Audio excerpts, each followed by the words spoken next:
తెలంగాణ మలి సర్కారు ఇప్పుడు మహిళా సంఘాల్లో ఉన్న మహిళలందరికీ దవాఖానాల పరీక్షలు అన్నీ చేయబోతున్నదట.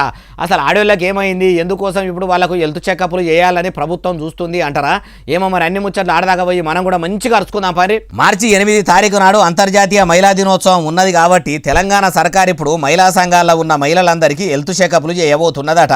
అందరికీ రక్త పరీక్షలు, ఒంటేలు పరీక్షలు, పెయిలో ఉన్న సర్వ రోగాలు తెలిసేటట్టు అన్ని పరీక్షలు చేసి వాళ్ళ పానాలు ఎట్లున్నాయి, ఎవరికైనా తీపి రోగం ఉన్నదా, క్యాన్సర్ అసలు పాడుమల్లె బీమార్లు వాళ్ళ పెయ్యిళ్ళ పెద్దపీటలు వేసుకొని కూర్చున్నాయా అని అన్ని రిపోర్టులు తెలుసుకొని వాళ్ళ పరీక్షలు మొత్తం ఆన్లైన్లో పెట్టేటట్టు చూస్తుర్రట. ఇట్లవలన్నరే బాలన్న అంటే ఈ ముచ్చట కుద్దు దవాఖానాల మంత్రి దామోదర రాజనరసింహ సారే చెప్పుకొచ్చిండట.